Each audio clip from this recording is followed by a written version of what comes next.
Spinosaurus, el dragón del río perdido. El fantasma en el desierto.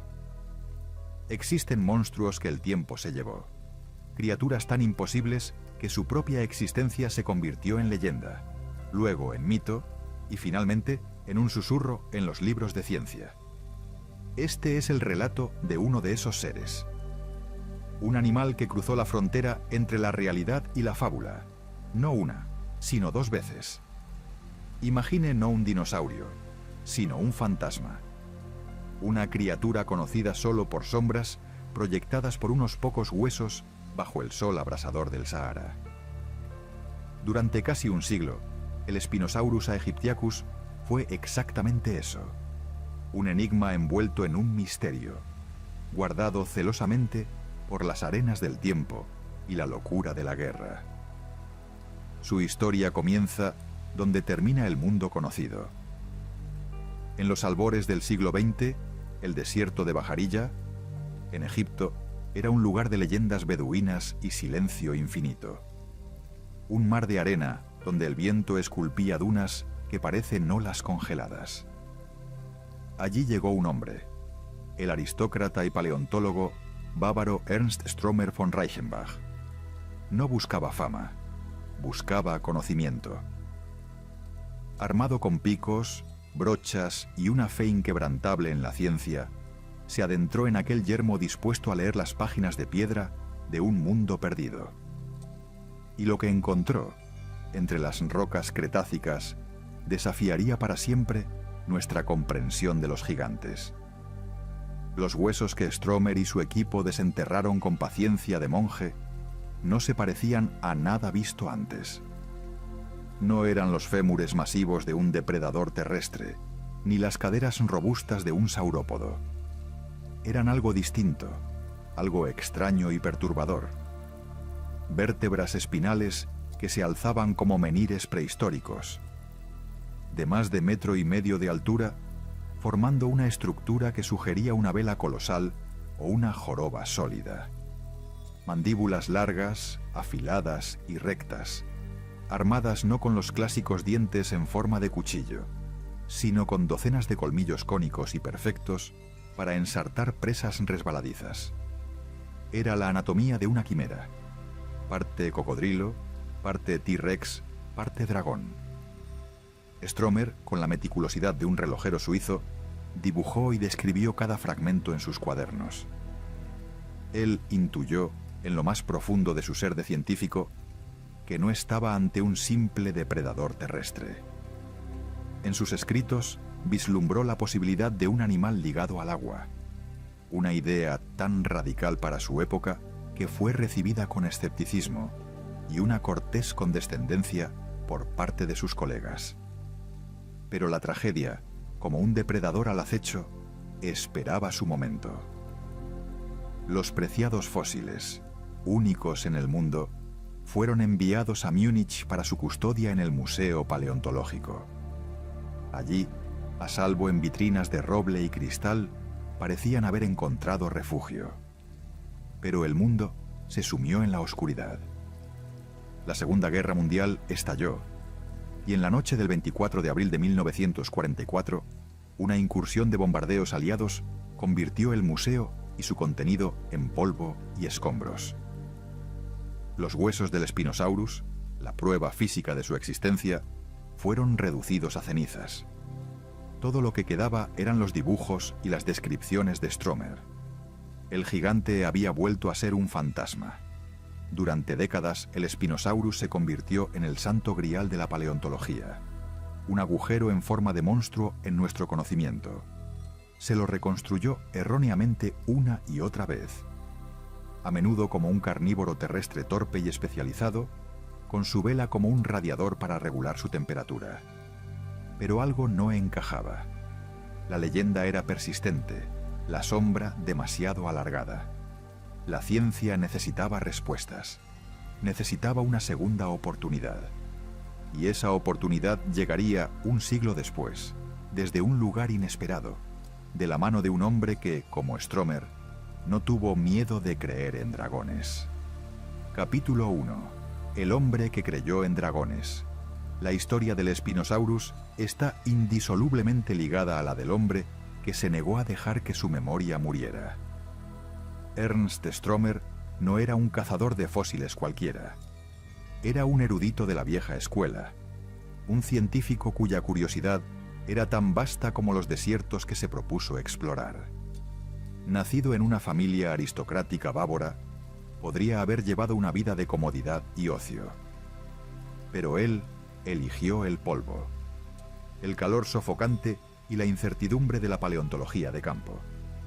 Su obsesión era el oasis de Bajarilla, un punto verde en el mapa de Egipto que en el Cretácico había sido un vergel tropical, un mundo de pantanos y ríos gigantescos.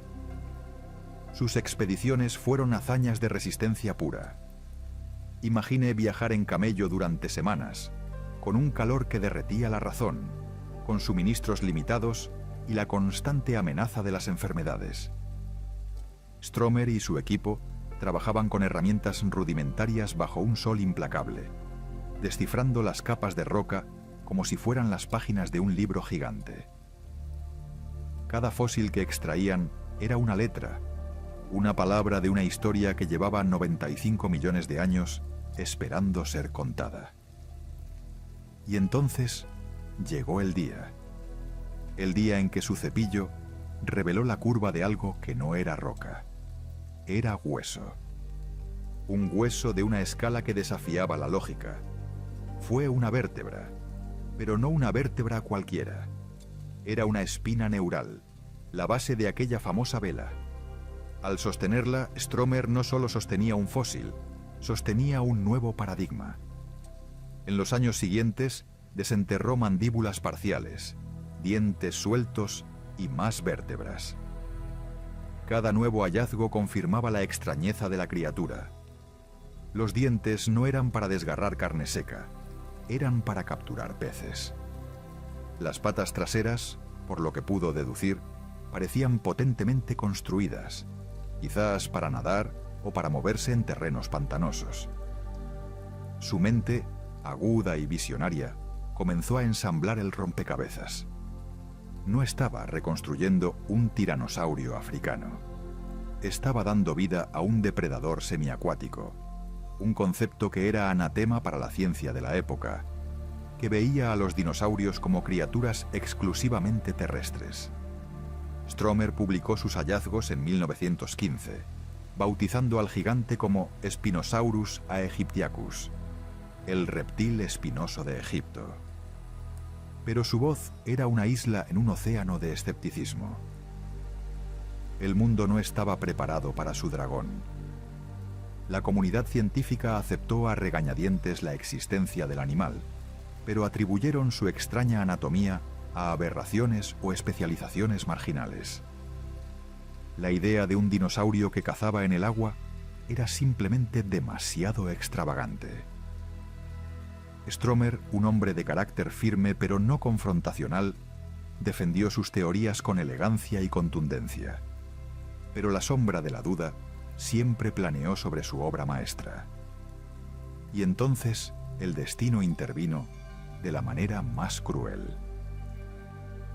La Segunda Guerra Mundial arrancó a Stromer de su mundo de ciencia y lo sumergió en la tragedia personal. Perdió a sus 3 hijos en el conflicto. Y como si eso no fuera suficiente, el museo que custodiaba el trabajo de su vida, su legado tangible, fue bombardeado. La noticia de la destrucción de los fósiles debe haber sido un golpe del que nunca se recuperó por completo. En un solo y brutal movimiento de la historia, el Spinosaurus y su familia habían sido borrados del mundo. Stromer murió en 1952, creyendo que su gran descubrimiento se había perdido para siempre, convertido otra vez en polvo. Pero las leyendas, especialmente las escritas en piedra, son difíciles de matar. Él había encendido una chispa, y esa chispa, alimentada por sus meticulosos dibujos y descripciones, sobreviviría en la oscuridad, esperando a un nuevo guardián que recogiera su antorcha. Capítulo 2. Las primeras sombras. Reconstruyendo un gigante. la desaparición física de los fósiles del Spinosaurus creó un vacío que la imaginación y la ciencia se apresuraron a llenar. Durante las décadas que siguieron a la Segunda Guerra Mundial, el Spinosaurus se convirtió en el fantasma más famoso de la paleontología. Un gigante del que todo el mundo hablaba, pero nadie podía estudiar directamente. Sin huesos que medir, sin articulaciones que analizar, la comunidad científica se vio obligada a trabajar con lo único que quedaba: los meticulosos dibujos y descripciones de Ernst Stromer. Era como intentar reconstruir un avión moderno a partir de los bocetos de Leonardo da Vinci. Se capturaba la esencia, pero se perdían los detalles cruciales que revelaban su verdadera función. En este período de sombras, las primeras reconstrucciones del Spinosaurus fueron fundamentalmente conservadoras y, como se demostraría décadas después, profundamente erróneas. Los paleoartistas y científicos, influenciados por el paradigma dominante de los dinosaurios como criaturas terrestres, crearon la imagen de un depredador bípedo y masivo, similar a un Tyrannosaurus Rex, pero adornado con una vela espectacular en su espalda. Esta vela se convirtió en el centro de un debate que duraría medio siglo. Sin un esqueleto completo, las teorías sobre su función florecieron en un jardín de especulaciones. La hipótesis más popular la consideraba un dispositivo de termorregulación. Según esta idea, la enorme superficie llena de vasos sanguíneos actuaría como un panel solar, absorbiendo el calor del sol de la mañana para acelerar el metabolismo del animal, y luego, al orientarla perpendicularmente al viento, le permitiría disipar el exceso de calor en las horas más cálidas. Era una explicación elegante y plausible, pero incompleta. Otros sugerían que era un mecanismo de display, una pancarta ósea para intimidar a rivales o atraer a parejas, como la cola de un pavo real, pero a una escala monumental. Sin embargo, en todas estas reconstrucciones, el Spinosaurus permanecía firmemente anclado a la tierra, un superdepredador que, eso sí, lucía el accesorio más llamativo del Cretácico. El verdadero punto de inflexión en la comprensión de este enigma no llegaría de los restos del propio Spinosaurus, sino del descubrimiento de sus primos lejanos. En 1983, en una cantera de arcilla en Inglaterra, apareció un fósil que sacudió los cimientos de lo que se creía saber sobre los terópodos grandes. Era Baryonyx walkeri, un dinosaurio con unas características que resultaban inquietantemente familiares para quienes conocían los escritos de Stromer. Baryonyx poseía un cráneo largo y bajo, similar al de un cocodrilo, con un notable hueso en forma de rosario en la punta del hocico y una abundancia de dientes cónicos, no aserrados. Y, lo más revelador, en la cavidad abdominal de este espécimen se encontraron escamas fosilizadas de peces, junto con huesos de un joven iguanodón. Aquí había, por primera vez, evidencia directa de un dinosaurio carnívoro grande que comía pescado. De repente, las extrañas mandíbulas y los dientes cónicos del Spinosaurus ya no parecían una aberración, sino una pista fundamental. El rompecabezas se enriqueció aún más con el descubrimiento de Suchomimus tenerensis en Níger en 1997. Este imitador de cocodrilo era como una versión ligeramente más pequeña del fantasma de Stromer, con una vela dorsal similar, aunque menos pronunciada, y el mismo diseño de cráneo y dientes adaptados para la pesca. Suchomimus proporcionó el modelo de cuerpo que tanto había faltado: un depredador bípedo con unas extremidades delanteras poderosas, equipadas con una garra gigantesca en el primer dedo, perfecta para enganchar peces. La familia de los espinosáuridos comenzaba a tomar forma, y con ella una nueva imagen del Spinosaurus. Ya no era un tiranosaurio con vela. Era el miembro más grande y especializado de un linaje único de dinosaurios piscívoros, los cocodrilo imitadores. Armados con esta nueva información, los científicos comenzaron a reinterpretar los viejos dibujos de Stromer con una lupa diferente. Cada detalle cobró un nuevo significado. Las fosas nasales retraídas, que en un depredador terrestre no tenían un sentido claro, ahora sugerían una adaptación para respirar, mientras la mayor parte del hocico estaba sumergida, como hacen los cocodrilos. Los huesos de las patas, que Stromer había descrito como robustos, pero no necesariamente masivos, encajaban mejor con un animal que pasaba mucho tiempo en el agua, donde la flotabilidad reduce la necesidad de unas patas como columnas. La vela misma fue reevaluada.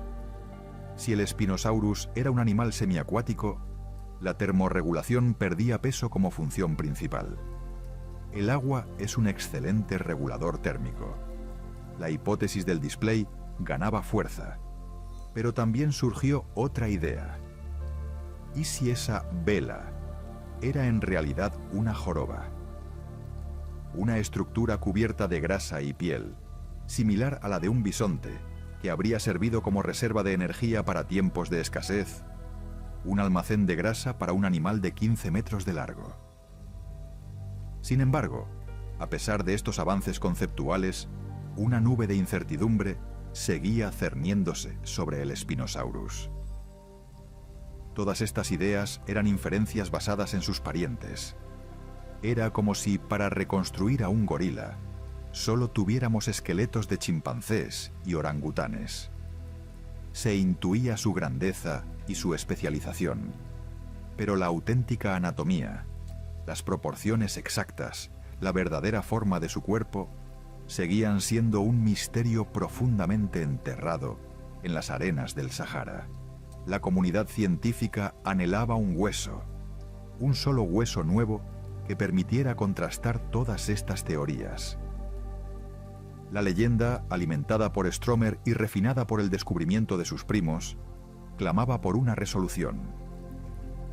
El fantasma exigía carne y hueso, y el desierto, que una vez lo había revelado, guardaba celosamente sus secretos más íntimos, esperando al equipo adecuado, en el momento preciso, para desvelar la segunda venida del Rey de los Ríos. Capítulo 3. El resurgir. Los nuevos fósiles de Marzueca. El Sáhara siempre ha guardado sus secretos con mezquindad divina. Bajo un sol que derrite el horizonte, en paisajes donde la piedra y la arena han bailado al ritmo lento de los milenios, yacen las respuestas a preguntas que ni siquiera sabemos formular. Durante décadas, el Spinosaurus fue el más preciado de esos secretos, un fantasma que se negaba a ser capturado. Pero los desiertos, como el tiempo, son impredecibles. Y a veces, en un susurro de viento que levanta un velo de arena, deciden revelar una verdad. La historia del redescubrimiento del Spinosaurus no es la de una sola persona, sino la de un rompecabezas cuyas piezas se fueron encontrando en lugares y momentos distintos, como si el propio gigante estuviera guiando a la ciencia hacia su reencarnación. Todo comenzó, no en una universidad prestigiosa, sino en los mercados de fósiles de Marruecos. A finales de los años 90 y principios de los 2000, empezaron a aparecer fragmentos intrigantes en las vitrinas de los comerciantes. No eran los huesos masivos y familiares de los dinosaurios saurópodos o terópodos comunes. Eran piezas extrañas, vértebras alargadas con esa característica forma de vela que solo pertenecía a una criatura, y hocicos largos y estrechos, armados con esos inconfundibles dientes cónicos. Los cazadores de fósiles locales, que conocen el desierto como la palma de su mano, habían estado desenterrando estos tesoros en una región remota y árida conocida como la formación Kem-Kem, cerca de la aldea de Marzuca. Estos fragmentos, sin embargo, corrían un peligro mortal. En el mercado negro, un hueso de Spinosaurus se cotizaba al precio de una casa. El riesgo era que estas piezas cruciales, descontextualizadas y separadas unas de otras, terminaran en colecciones privadas, perdidas para la ciencia para siempre, repitiendo la tragedia de Múnich. Era una carrera contra el tiempo y contra la codicia. La comunidad paleontológica miraba con frustración y ansiedad cómo las pistas del Santo Grial aparecían y desaparecían en el laberíntico mundo del tráfico de fósiles. Fue en este contexto crítico cuando entró en escena un hombre cuyo destino parecía estar entrelazado con el del gigante perdido, el paleontólogo Nizar Ibrahim. Nacido en Berlín de padres libios, Ibrahim era un científico con un pie en Europa y otro en África, un explorador moderno que entendía tanto el rigor académico como las complejidades del terreno norteafricano. Durante su trabajo de campo en Marruecos, Ibrahim comenzó a seguir el rastro de estos fósiles misteriosos. No fue una búsqueda sencilla. Implicaba conversaciones con comerciantes, viajes por caminos polvorientos y la construcción de una relación de confianza, lenta y pacientemente, con la comunidad local. Él sabía que para encontrar al Spinosaurus necesitaba más que herramientas de excavación. Necesitaba la clave que solo podían proporcionarle aquellos que realmente caminaban el desierto. El momento crucial, aquel que separa la leyenda de la realidad, llegó de la manera más improbable. En 2008, un comerciante de fósiles marroquí se acercó a Ibrahim mostrándole una caja llena de huesos fragmentados. Entre ellos había un pedazo de hueso plano y alargado que hizo saltar todas las alarmas en la mente del paleontólogo. Era diferente a todo lo que había visto. Intuyendo su importancia, Ibrahim fotografió el fragmento, pero no pudo adquirirlo en ese momento. El hueso desapareció en el limbo del mercado y con él una oportunidad que parecía irrepetible. Durante años, esa imagen se convirtió en una obsesión para Ibrahim. Era la pieza que le faltaba a un rompecabezas monumental y se le había escapado de las manos. La búsqueda se transformó entonces en una obsesión quijotesca. Ibrahim regresó una y otra vez a Marruecos, preguntando por el misterioso hueso y por el hombre que se lo había mostrado. Fue una empresa con un grado de dificultad absurdo. Encontrar a una persona concreta, en un país, con solo un recuerdo borroso y una fotografía. Muchos habrían abandonado. Pero entonces, en un giro que parece extraído de una novela de aventuras, ocurrió el milagro. Años después, en 2013, mientras Ibrahim cenaba en un pequeño restaurante de la ciudad de Erfurt, reconoció al hombre que caminaba por la calle. Era el mismo comerciante. Corrió tras él y en un emocionante intercambio, logró convencerlo para que lo llevara al lugar exacto donde había encontrado aquel hueso years antes. El sitio era un acantilado remoto y erosionado, un lugar donde el viento había tallado capas de roca cretácica, exponiendo los restos de un mundo perdido. Y allí, esperándolos, no solo estaba el lugar, sino un aldeano local que guardaba en su casa algo extraordinario. Una bolsa de tela que contenía el resto de los fósiles que habían sido extraídos de ese mismo sitio años atrás. Al abrirla, Ibrahim y su equipo contuvieron la respiración. Allí no solo estaba el fragmento que había obsesionado durante años, sino un conjunto de huesos que incluían vértebras, costillas, partes de las extremidades y, lo más importante, una pata trasera casi completa. Eran, sin lugar a dudas, los restos más completos de un Spinosaurus jamás encontrados. Era el esqueleto que Stromer había soñado y que la guerra había robado al mundo. El fantasma, por fin, tenía un cuerpo. La emoción del descubrimiento fue tan inmensa como la responsabilidad. Este no era un hallazgo para un solo hombre o una sola institución.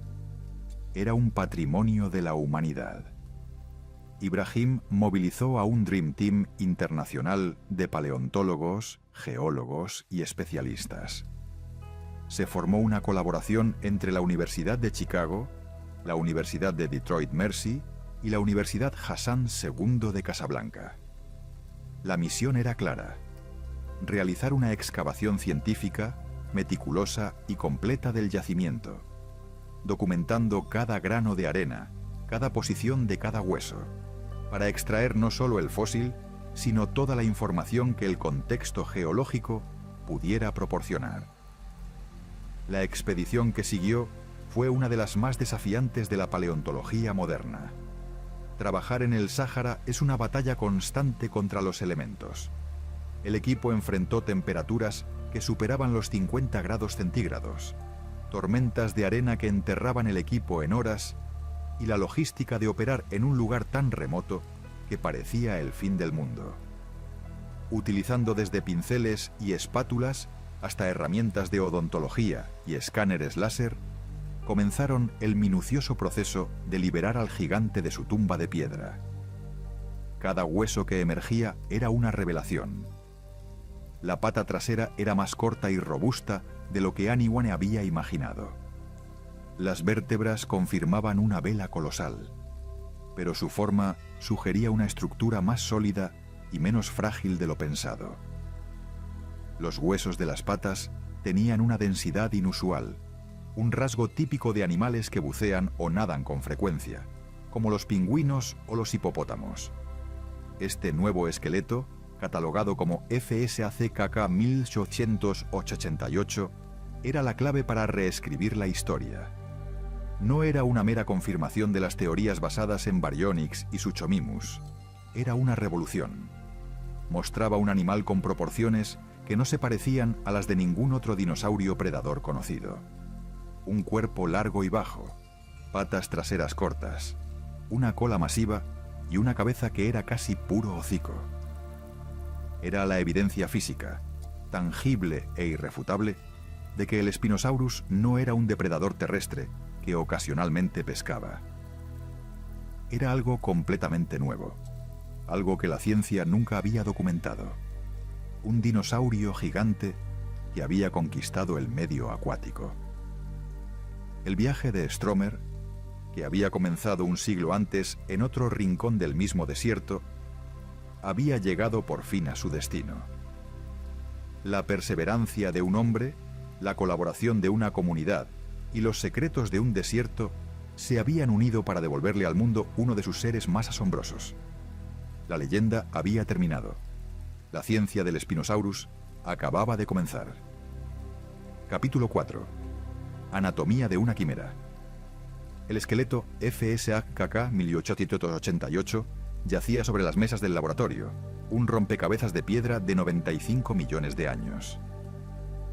Cada hueso, minuciosamente limpiado y escaneado, era una palabra en un nuevo idioma que los científicos estaban desesperados por aprender. Este no era el Spinosaurus de las viejas reconstrucciones, aquel terópodo bípedo y genérico con una vela pegada en la espalda. Este era un monstruo reinventado por la evolución. Una criatura cuyas proporciones parecían desafiar la lógica de la física animal. Era, en esencia, la anatomía de una quimera, y su estudio revelaría que estaba especializada para una vida que nadie había imaginado para un dinosaurio de su tamaño. La primera y más impactante revelación fue la de las extremidades posteriores.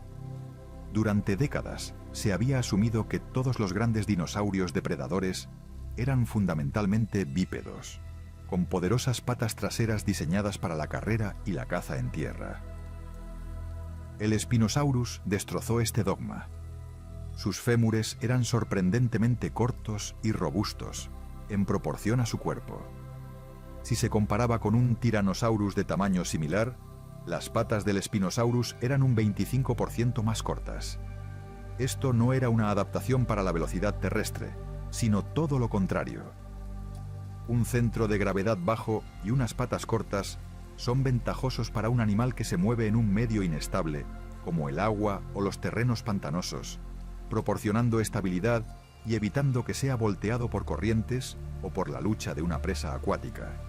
Además, la estructura de la cadera y la articulación de la rodilla sugerían una postura más flexionada, no la postura erguida y digitígrada de un tiranosaurio.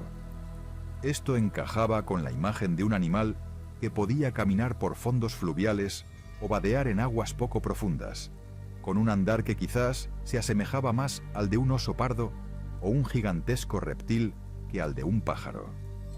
Pero el hallazgo más revelador sobre su vida acuática vino de la densidad ósea. Los huesos de los animales terrestres suelen ser huecos o livianos para facilitar el movimiento. Los de los animales acuáticos, sin embargo, a menudo son densos y sólidos, actuando como lastre natural para contrarrestar la flotabilidad y facilitar la inmersión. Cuando los investigadores analizaron una sección transversal de un fémur de Spinosaurus, encontraron que tenía una osteoesclerosis extrema. El hueso era macizo, casi sin cavidad medular, increíblemente denso y pesado para su tamaño. Este es un rasgo que se observa en animales como los pingüinos, los manatíes, los hipopótamos y los mosasaurios, todos ellos seres con una vida fuertemente ligada al agua. Este lastre interno habría permitido al Spinosaurus sumergirse con facilidad, controlar su flotabilidad y caminar por el lecho de los ríos sin ser arrastrado por la corriente, como un buzo con un cinturón de plomos. Era la prueba forense más contundente de que este animal no solo se acercaba al agua para pescar, vivía en ella. La columna vertebral, la característica que le da nombre, se reveló en toda su extrañeza gloriosa. Las espinas neurales, aquellas que se alzan para formar la vela, no eran simples varillas delgadas como en algunos dinosaurios como Ouranosaurus. Eran estructuras masivas, anchas y robustas en su base, que se fusionaban fuertemente con las vértebras. Esto descartaba la idea de una vela débil y membranosa como la de un reptil volador. En su lugar, sugería una estructura sólida, una verdadera joroba ósea o una cresta maciza. Los puntos de unión muscular indicaban que estas espinas soportaban una poderosa musculatura de la espalda. ¿Para qué? La teoría más convincente apunta a la natación. Esos músculos habrían sido cruciales para mover lateralmente la poderosa cola y para proporcionar potencia en el agua, actuando como el ancla de un motor central. La vela, por tanto, podría haber tenido una doble función: como punto de anclaje para una musculatura nadadora supremamente desarrollada y, secundariamente, como un display visual imposible de ignorar. Luego estaba el cráneo, la herramienta de caza. El nuevo material craneal confirmó y amplió lo que Stromer y los espinosáuridos menores habían insinuado. Era un cráneo diseñado por y para el agua, largo, bajo y estrecho, con una impresionante similitud al de los gaviales modernos, los cocodrilos especializados en pesca. Esta forma genera una resistencia mínima al entrar en el agua, permitiendo un movimiento rápido y lateral para atrapar peces. Las fosas nasales no estaban al final del hocico, como en la mayoría de los terópodos, sino retraídas, ubicadas en una posición elevada a mitad del cráneo. Esta es una adaptación acuática por excelencia. Le permitía respirar mientras la mayor parte de su hocico estaba sumergido, como hace un cocodrilo o un hipopótamo. Podía flotar casi completamente invisible, con solo la punta de su nariz y sus ojos fuera del agua, acechando a sus presas. Los dientes contaban su propia historia. Eran rectos, cónicos y sin los bordes aserrados típicos de los depredadores que cortan carne. En su lugar, estaban diseñados para ensartar y sujetar. Una presa resbaladiza como un pez grande no puede ser cazada mordiéndola y desgarrándola. Debe ser capturada con una acción rápida y perforante, y luego sostenida con fuerza para que no escape. La disposición de los dientes, que en algunos puntos del hocico se intercalaban creando una especie de trampa, era perfecta para este fin. El hueso predentario en la punta de la mandíbula inferior, una característica de los espinosáuridos, formaba una roseta que aumentaba aún más esta capacidad de prensión. Finalmente, la cola, revelada por descubrimientos posteriores al hallazgo inicial del esqueleto, fue la pieza final que completó la revolución. No era la cola delgada y rígida de un terópodo terrestre, sino una estructura extraordinariamente flexible y alta. Las vértebras caudales tenían espinas neurales y chevrones alargados que sugerían una cola ancha y aplanada lateralmente, una auténtica aleta caudal. Esta cola habría sido el principal órgano de propulsión del Spinosaurus en el agua, moviéndola de lado a lado, como un cocodrilo gigante o una anguila podía generar un impulso potente y eficiente para perseguir peces en aguas abiertas o realizar rápidos estallidos de velocidad. Al ensamblar todas estas piezas, la imagen que emergió fue la de un animal sin paralelo en el mundo de los dinosaurios. Un depredador de 15 metros de largo y más de 6 toneladas, con el cuerpo de un reptil, las adaptaciones de un mamífero acuático y las estrategias de un cocodrilo. Su diseño era un compromiso. En tierra, sus patas cortas lo harían relativamente lento y torpe, comparado a otros depredadores, pero en el agua era el rey indiscutible. Era un animal que había resuelto el desafío de la vida semiacuática a una escala colosal. La anatomía del Spinosaurus ya no era un misterio. Era el manual de instrucciones de un dragón fluvial, un tratado de biomecánica que demostraba que, en la evolución, no hay reglas, solo soluciones. Capítulo 5. La vela misteriosa. Más allá del Sol, si hay un símbolo que define al Spinosaurus, es esa imponente estructura que se alzaba desde sus vértebras como la vela de un barco fantasma. Durante un siglo, esta fue su característica más enigmática y la que más alimentó la especulación. Con el descubrimiento de nuevos fósiles, la ciencia no solo pudo describirla con precisión, sino que comenzó a descifrar el complejo lenguaje funcional de esta maravilla evolutiva. La vela del Spinosaurus no era un simple ornamento, era un dispositivo multifuncional, una navaja suiza anatómica que servía para la termorregulación, la display, la estabilidad e incluso como almacén de energía, todo al mismo tiempo. La teoría más antigua y persistente es la de la termorregulación. En un animal de sangre cália que habitaba en el cálido y húmedo clima del Cretácico norteafricano, el control de la temperatura corporal era fundamental. La vela, con su enorme superficie y su probable alta vascularización, actuaba como un radiador gigante. Por la mañana, el Spinosaurus podía orientar esta estructura perpendicularmente a los rayos del sol, absorbiendo calor rápidamente y aumentando su temperatura corporal para comenzar sus actividades diarias con mayor eficiencia metabólica. Durante las horas más calurosas del día, podía posicionarse de manera que el viento soplara sobre la vela, disipando el exceso de calor y evitando el sobrecalentamiento. Esta hipótesis, aunque elegante, resulta insuficiente para explicar por qué la vela del Spinosaurus era tan desproporcionadamente grande en comparación con la de otros dinosaurios con estructuras similares, como el Ouranosaurus.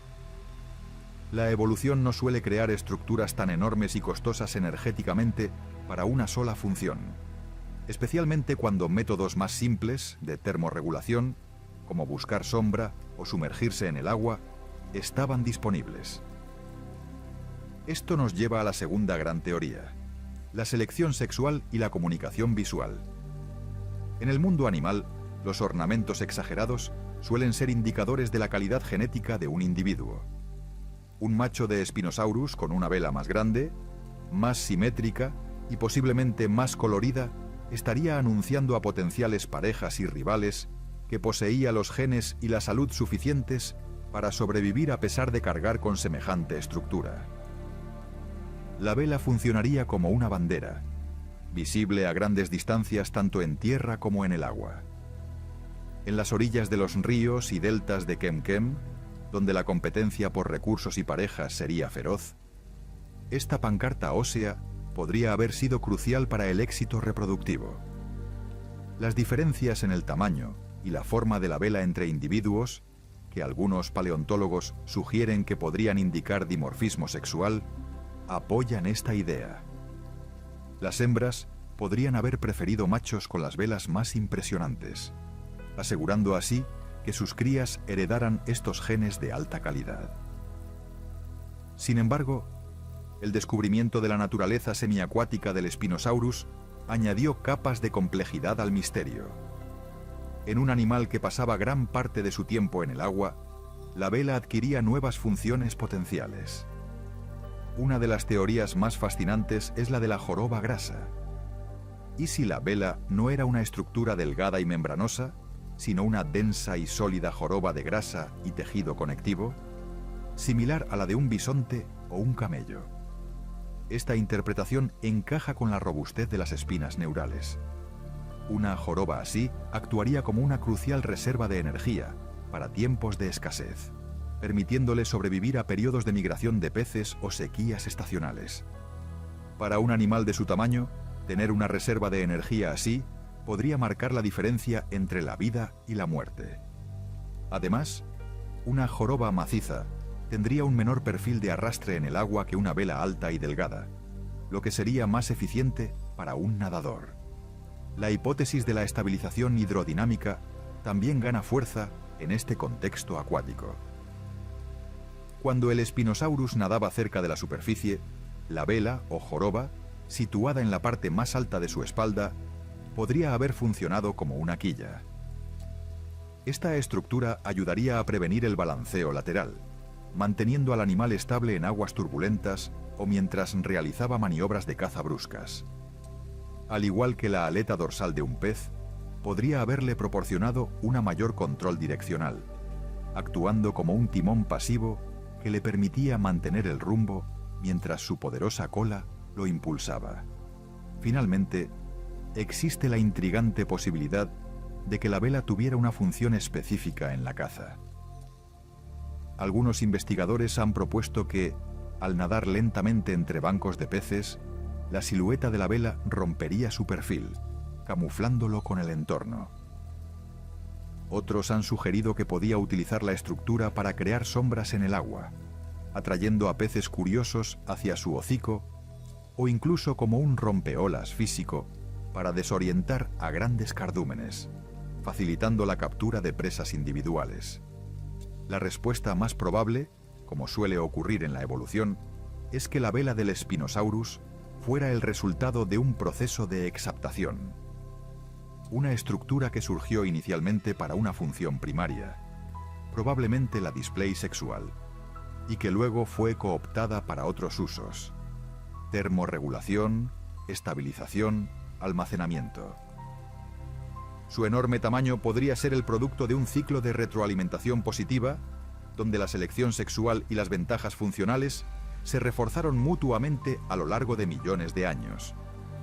La vela no era un lujo, sino una inversión evolutiva de altísimo rendimiento.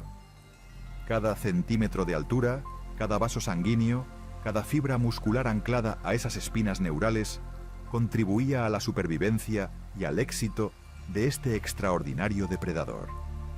Era, en definitiva, la firma misma del Spinosaurus, un testimonio de hasta dónde puede llegar la naturaleza en su búsqueda de la perfección adaptativa. Capítulo 6. El gran río de los gigantes. El ecosistema de Kemkem. El Spinosaurus no reinaba en el vacío. Su dominio era un mundo acuático de proporciones míticas, un paisaje que haría parecer al Amazonas actual un modesto arroyo. El sistema de deltas de Kemkem, en el norte de África durante el Cretácico superior, era quizás el ecosistema de depredadores más formidable que haya existido jamás en la Tierra. Imaginen un río masivo, más ancho que cualquier cauce moderno, que serpenteaba a través de un continente primitivo, alimentado por lluvias tropicales y derramándose en un mar interior cálido. Sus orillas no estaban bordeadas por una sola línea de vegetación, sino por una red compleja de pantanos, manglares, canales sinuosos y llanuras aluviales que se extendían hasta donde alcanzaba la vista. El aire estaría cargado de humedad, con el zumbido de insectos gigantes y los gritos de reptiles primitivos. Este era el escenario donde el Spinosaurus no era simplemente un habitante, sino el arquitecto supremo de la cadena trófica. Las aguas de este sistema fluvial bullían de vida, proporcionando el buffet constante que sustentaba a semejante gigante. Los protagonistas de este drama acuático eran los peces, muchos de los cuales alcanzaban tamaños descomunales. El más emblemático era Onchopristis, un pez sierra que podía superar los 8 metros de longitud, cuyo rostro estaba armado con un hocico alargado, lleno de púas dentadas, afiladas como navajas. Un solo ejemplar podría haber proporcionado una comida masiva para un Spinosaurus adulto. Junto a él nadaban peces pulmonados gigantes como Mausonia, de cuerpos robustos y pesados, y celacantos de tamaño considerable. También había tiburones de río, como Tribodus, y rayas de agua dulce. Esta abundancia de presas piscícolas de gran tamaño era la base que hacía viable ecológicamente la existencia de un depredador semiacuático de 15 metros. El Spinosaurus había evolucionado para explotar este nicho de megapeces, un recurso que ningún otro dinosaurio podía aprovechar con tanta eficiencia. Pero este paraíso acuático era también un campo de batalla. El Spinosaurus compartía su reino con una galería de monstruos que harían palidecer a cualquier criatura moderna.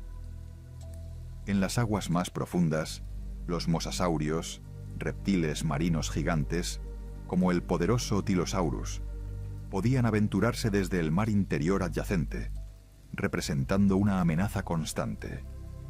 Cocodrilosformos gigantes, como el Aegisuchus, con un cráneo de 2 metros de ancho, acechaban en las orillas. Incluso otros dinosaurios competían por los recursos. El Carcharodontosaurus, un terópodo gigante de dientes aserrados que rivalizaba con el Spinosaurus en longitud, era el principal depredador terrestre. Aunque probablemente se especializaba en presas terrestres, la competencia por el espacio y los cadáveres sería feroz. Otro terópodo grande, el Deltadromeus, ágil y de patas largas, completaba este trío de depredadores supremos. La coexistencia de 3 superdepredadores de este tamaño en un mismo ecosistema es un fenómeno casi único en el registro fósil, y solo fue posible gracias a una estricta partición de nichos. El Carcharodontosaurus cazaba en tierra, el Deltadromeus podía ser un corredor de llanura, y el Spinosaurus dominaba el medio acuático. El propio paisaje moldeaba el comportamiento del Spinosaurus. Los canales sinuosos y los bancos de arena le proporcionaban territorios perfectos para patrullar. Las aguas turbias, cargadas de sedimentos, le permitían acechar a sus presas sin ser detectado. Las crecidas estacionales del gran río remodelaban constantemente el territorio, creando nuevas lagunas y aislando presas. En este mundo de gigantes, el Spinosaurus no era simplemente el depredador más grande, era el más especializado, el único que había convertido el elemento acuático en su fortaleza. Su cuerpo, tan extraño a nuestros ojos, era la perfecta encarnación de este ecosistema perdido, un testimonio de una época en la que los ríos mismos daban vida a monstruos. Capítulo 7. El predador anfibio. Técnicas de caza.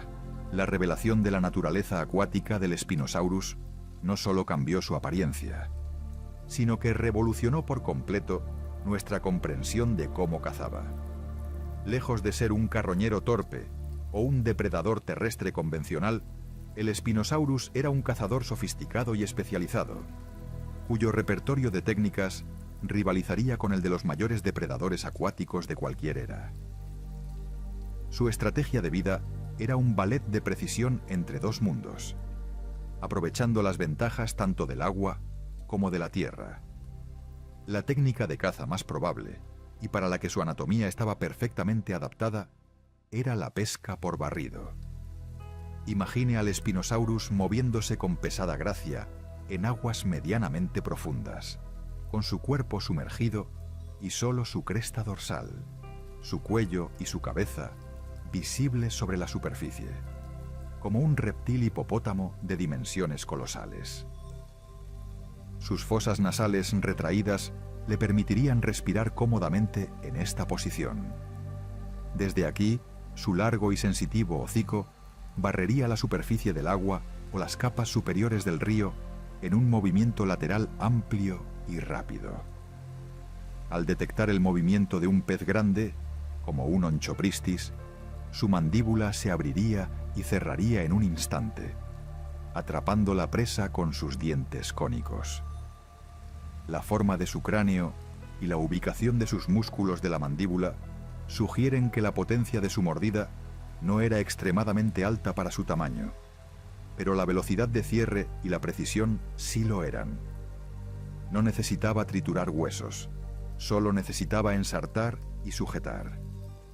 Una vez capturado, el pez sería sacudido o arrastrado a aguas menos profundas para ser consumido, o tal vez tragado entero si el tamaño lo permitía.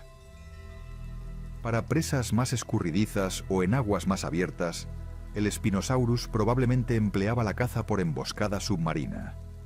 Gracias a sus huesos densos que actuaban como lastre, podía sumergirse con relativa facilidad. Acecharía desde las profundidades, usando la visibilidad reducida del agua turbia a su favor. Luego, impulsándose con su poderosa cola en forma de aleta, realizaría un rápido estallido de velocidad hacia su objetivo. En este escenario, su vela dorsal podría haber servido para desorientar a los cardúmenes, actuando como una estructura que rompía su silueta o creaba perturbaciones en el agua. La garra gigante en su primer dedo de la mano, una herencia de sus parientes espinosáuridos, no era un arma vestigial. En aguas poco profundas, podría haberla usado para enganchar peces grandes que intentaban escapar, o incluso para clavarla en el lecho fangoso para obtener estabilidad mientras forcejeaba con una presa poderosa. Aunque especializado en pesca, es casi seguro que el Spinosaurus era un oportunista terrestre. Su tamaño alone lo convertía en una fuerza de la naturaleza en tierra firme. A pesar de sus patas traseras cortas, su poderosa musculatura le permitiría realizar carreras cortas pero potentes. Es plausible que, ocasionalmente, capturara dinosaurios herbívoros que se acercaban a beber, como el ornitópodo Ouranosaurus o el saurópodo Rebachisaurus juvenil. En estos casos, su estrategia no sería la persecución, sino la emboscada desde el agua. Emergiendo repentinamente de un canal o manglar, usaría su masa y su fuerza para derribar a la presa, quizás sujetándola con sus brazos robustos y asestando mordiscos devastadores con su hocico. Sería un evento aterrador, la tranquilidad de la orilla del río rota por la explosión de un coloso semiacuático. Finalmente, su estilo de vida le habría permitido explotar un recurso que otros depredadores terrestres no podían: las carroñas acuáticas.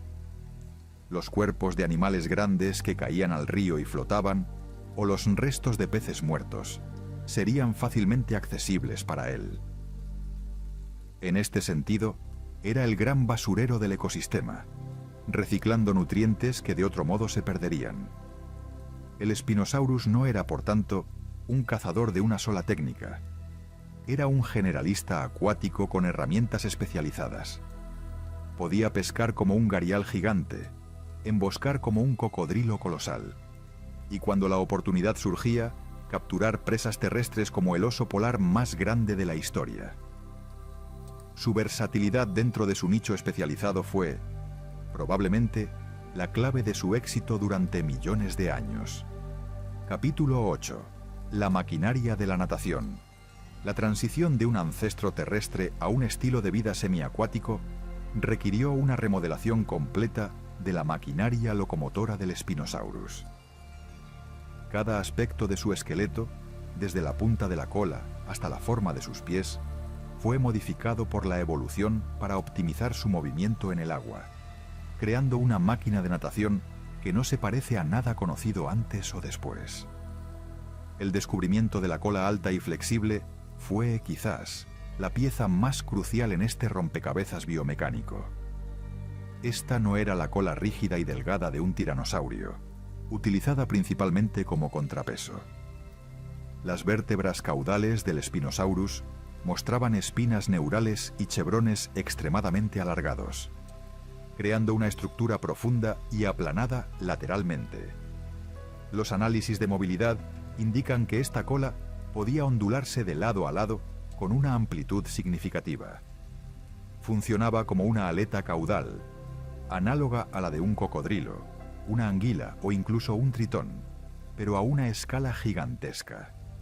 Esta era su principal órgano de propulsión. Al contraer poderosos músculos a lo largo de su espalda y base de la cola, anclados en parte a su gran vela dorsal, generaba ondas de movimiento que se propagaban a lo largo de la cola, empujando contra el agua e impulsándolo hacia adelante. Esta forma de nado, conocida como propulsión ondulatoria, es muy eficiente para animales de cuerpo largo y es ideal para aceleraciones rápidas y maniobras en espacios no demasiado abiertos, como canales de ríos y manglares. Sus extremidades también contaban la historia de una vida dedicada al agua. Las patas traseras, cortas y robustas, probablemente no se usaban para la propulsión primaria en aguas abiertas, sino como timones y estabilizadores. Al orientar sus pies palmeados, una posibilidad sugerida por la forma de algunos huesos del pie, podría realizar ajustes finos de dirección. En aguas poco profundas, o al despegar desde la orilla, estas poderosas patas le proporcionaban el impulso explosivo necesario para lanzar su masa hacia adelante. Las extremidades delanteras, a menudo subestimadas, eran inusualmente largas y fuertes para un terópodo. Sus grandes garras, particularmente la garra del pulgar en forma de gancho, no solo eran armas. En el agua podían actuar como remos auxiliares o anclas para realizar giros bruscos o aferrarse al lecho del río contra la corriente. La flotabilidad, o más bien, la falta de ella, era clave. Sus huesos densos, osteoesclerosis, eran el equivalente a un cinturón de lastre integrado. Esto le permitía sumergirse sin luchar constantemente contra la flotabilidad positiva, ahorrando una energía invaluable. Un Spinosaurus podría haberse hundido lentamente hasta el fondo con un mínimo esfuerzo, desde donde podría impulsarse con la cola para caminar por el lecho o lanzarse hacia arriba tras una presa. Su cuerpo largo y bajo y su cuello relativamente corto, en comparación con el de otros depredadores terrestres, creaban un perfil hidrodinámico, reduciendo la resistencia al agua cuando nadaba. Al integrar todos estos elementos, emerge la imagen de un nadador único. No era un veloz perseguidor en mar abierto como un ictiosaurio, ni un acechador de aguas poco profundas como un cocodrilo moderno. Era algo intermedio, un patrullero de ríos y deltas capaz de viajar distancias considerables con la eficiencia de su nado por ondulación, de realizar emboscadas rápidas desde las profundidades y de moverse con agilidad en el complejo entorno de un gran sistema fluvial. Era, en esencia, el único dinosaurio que había evolucionado para volar bajo el agua, un testimonio del poder de la evolución para transformar un linaje terrestre en amo y señor de los ríos. Capítulo 9. El ciclo de vida, de la cría al titán. La vida del Spinosaurus, desde su frágil comienzo hasta su dominio como titán de los ríos, era una odisea de supervivencia, un viaje lleno de peligros que muy pocos individuos completaban. Reconstruir su ciclo de vida requiere combinar la escasa evidencia directa con lo que sabemos de sus parientes cercanos y de análogos ecológicos modernos, pintando un cuadro de una existencia marcada por el agua desde el primer instante. Todo comenzaba con los huevos. Es casi seguro que el Spinosaurus era ovíparo, pero el lugar de nidificación era crucial. A diferencia de muchos dinosaurios que anidaban en llanuras abiertas, es muy probable que el Spinosaurus eligiera bancos de arena elevados, islas fluviales o playas protegidas dentro de su territorio acuático. Esto mantenía a las crías cerca de su fuente de alimento y lejos de los principales depredadores terrestres como el Carcharodontosaurus. Los nidos, posiblemente simples hoyos cavados en la arena caliente, habrían contenido una cantidad desconocida de huevos, pero probablemente no una nidada masiva, ya que la estrategia de un superdepredador suele implicar una mayor inversión en menos crías. La cáscara del huevo, aunque no se ha encontrado, pudo haber sido más dura que la de los cocodrilos para protegerla de la humedad y los insectos. La eclosión marcaba el inicio del periodo más peligroso. Las crías de Spinosaurus emergerían como versiones en miniatura de los adultos, quizás de apenas 50 centímetros de largo, pero ya mostrando las proporciones características: hocico largo, patas relativamente cortas y una pequeña cresta incipiente. Su dieta inicial seguramente difería de la de sus padres. Mientras los adultos cazaban peces gigantes, los juveniles probablemente se alimentaban de insectos, larvas, pequeños anfibios y peces de tamaño muy reducido en las aguas poco profundas de las orillas. Este es un patrón común en los depredadores, donde los jóvenes explotan diferentes recursos para evitar la competencia directa con los adultos. El agua era su guardería y su trampa. En las orillas eran vulnerables a una multitud de amenazas. Grandes pterosaurios como Alanca, que se lanzaban en picado, cocodrilos formos de tamaño medio, serpientes gigantes y quizás incluso dinosaurios depredadores más pequeños. Su principal defensa era su agilidad en el agua y el posible cuidado parental, una teoría controvertida pero plausible. Es posible que uno de los padres, probablemente la madre, guardara el nido y protegiera a las crías durante sus primeras incursiones acuáticas, guiándolas hacia zonas de alimentación seguras y enseñándoles las técnicas básicas de pesca. Este prolongado periodo de aprendizaje sería esencial para dominar las complejas habilidades needed para capturar presas grandes y evadir peligros en el río. La adolescencia era una época de crecimiento rápido y dispersión. A medida que aumentaban de tamaño, los jóvenes Spinosaurus comenzarían a aventurarse más lejos del lugar de nidificación, enfrentándose a nuevos desafíos. La competencia intraespecífica se volvería feroz, con disputas territoriales entre jóvenes. Su dieta iría incluyendo peces más grandes, y comenzarían a probar sus habilidades en presas más difíciles. La cresta dorsal crecería notablemente durante esta etapa, convirtiéndose en una señal de su salud y estado. La madurez sexual probablemente ocurría mucho antes de alcanzar el tamaño adulto completo, tal vez alrededor de la mitad de su crecimiento, una estrategia común para asegurar que al menos algunos individuos se reproduzcan antes de sucumbir a los innumerables peligros de su mundo. La vida de un Spinosaurus adulto era la de un monarca en su dominio. Habiendo sobrevivido a todas las probabilidades, patrullaba un territorio fluvial específico, dominando la cima de la cadena alimentaria acuática. Su principal preocupación ya no eran los depredadores, sino otros adultos por el territorio y el acceso a las parejas, y la búsqueda constante de alimento para sustentar su enorme cuerpo. La esperanza de vida es desconocida, pero si era comparable a la de otros dinosaurios grandes, podría haber vivido varias décadas, tal vez incluso 50 años o más. Su muerte, cuando llegaba, podía ser por enfermedad, heridas infectadas, vejez o, en raras ocasiones, en una confrontación épica con otro gigante. Su cadáver, hundiéndose en el lecho del río, se convertía en un festín para peces, cocodrilos y otros carroñeros, y sus huesos, densos y pesados, tenían la mejor oportunidad de fosilizarse en el limo del mismo río que había sido su reino, esperando, una vez más, ser descubiertos. Capítulo 10. El ocaso del dragón fluvial. El reinado del Spinosaurus sobre los ríos del Cretácico duró millones de años, un testimonio de lo perfectamente adaptado que estaba a su nicho. Sin embargo, esa misma especialización que fue la clave de su éxito se convirtió en su sentencia de muerte cuando su mundo cambió para siempre.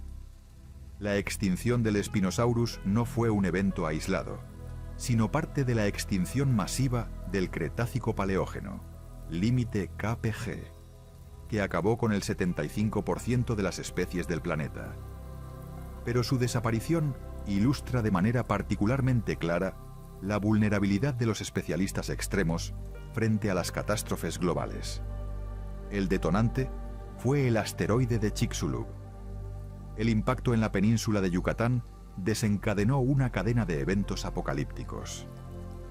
La onda de choque, el calor intenso y los megatsunamis fueron devastadores de manera inmediata, pero los efectos a largo plazo fueron los verdaderamente letales.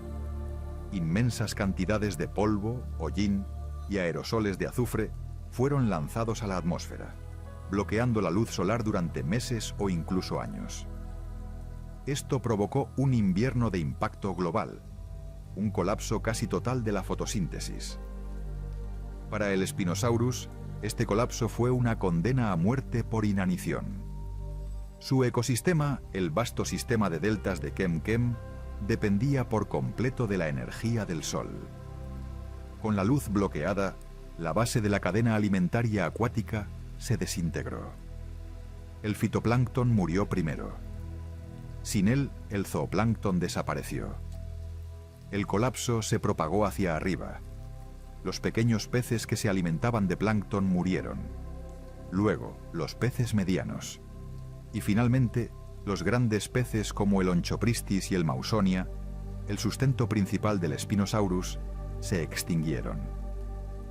En cuestión de meses, los ricos ríos y deltas que una vez bullían de vida, se transformaron en desiertos acuáticos, sus aguas oscuras y vacías.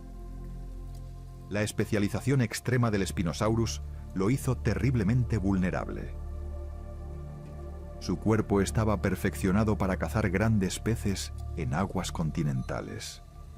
No podía cambiar fácilmente su dieta. Sus dientes cónicos no servían para comer plantas o carroña dura. Sus patas cortas no eran ideales para perseguir presas terrestres ágiles que pudieran haber sobrevivido, como lo hicieron algunos pequeños mamíferos y dinosaurios omnívoros. Su enorme tamaño, que requería una ingesta calórica masiva diaria, se convirtió en una carga insostenible cuando el alimento escaseó. Mientras que animales más generalistas o pequeños podían sobrevivir comiendo semillas, insectos, raíces o cadáveres, el Spinosaurus no tenía a dónde ir. Su nicho ecológico único, literalmente, dejó de existir. Además, su estrategia reproductiva jugó en su contra. Como un superdepredador K seleccionado, probablemente tenía un ciclo reproductivo lento, con un número limitado de crías que requerían un largo periodo de cuidado parental. Incluso si algunos adultos lograran sobrevivir el invierno inicial, la ausencia de presas adecuadas para alimentar a las crías habría hecho que la población fuera incapaz de recuperarse. La desaparición de los grandes ríos y deltas, debido a los cambios climáticos y geológicos posteriores al impacto, selló cualquier esperanza remota de que el linaje pudiera persistir en algún refugio. El último Spinosaurus no supo que era el último de su estirpe. Quizás fue un viejo macho que patrullaba un tramo de río cada vez más silencioso, sumergiendo su hocico en aguas que ya no reflejaban el destello plateado de los cardúmenes. Su vuelo, otrora un símbolo de eficiencia y poder, se convirtió en la búsqueda errante de un fantasma en un mundo moribundo. Su extinción es un recordatorio poderoso y aleccionador. En un mundo estable, La especialización conduce al dominio, pero cuando el mundo cambia de repente, esa misma especialización puede ser un callejón sin salida evolutivo. El Spinosaurus, el más extraño y especializado de todos los gigantes, fue quizás el más sensible a los cambios. Su legado nos advierte que en la historia de la vida, ninguna forma, por magnífica que sea, está garantizada para siempre. Y así, el viaje llega a su fin. Desde las arenas de Bajarilla hasta los acantilados de Marzuca, hemos seguido el rastro de un gigante, hemos descifrado sus secretos y hemos sido testigos de cómo la perseverancia y la curiosidad humana pueden resucitar a un titán del olvido. La historia del Spinosaurus es más que la de un dinosaurio. Es un recordatorio de la asombrosa diversidad que una vez caminó y nadó en nuestro planeta. Es un testimonio del poder de la ciencia para corregirse a sí misma, para buscar la verdad, incluso cuando se esconde bajo toneladas de roca y el peso de un siglo de misterio. Este viaje no habría sido posible sin ti, que nos has acompañado hasta aquí. Tu curiosidad es el combustible que permite que la llama del descubrimiento siga ardiendo. Si este viaje al mundo perdido te ha inspirado, si te has maravillado con el dragón de los ríos tanto como nosotros, te invitamos a ser parte de nuestra comunidad de exploradores. Suscríbete a nuestro canal y activa la campanita para no perderte nuestras próximas expediciones. Pronto nos adentraremos en otros mundos perdidos. Desenterraremos otras criaturas imposibles y seguiremos compartiendo las maravillas que esconde la historia de la Tierra. Déjanos en los comentarios, ¿qué fue lo que más te sorprendió del Spinosaurus? ¿A qué otro gigante prehistórico te gustaría que dediquemos nuestro próximo documental? Comparte este video con todos aquellos que, como tú, sienten esa chispa de asombro ante los misterios de nuestro planeta. Ayúdanos a difundir estas historias. Nuevos descubrimientos esperan a la vuelta de la esquina. Nuevos misterios aguardan ser revelados. No dejes que la aventura termine. Suscríbete y acompáñanos en la próxima. Desde aquí, desde el umbral de los mundos perdidos, gracias totales.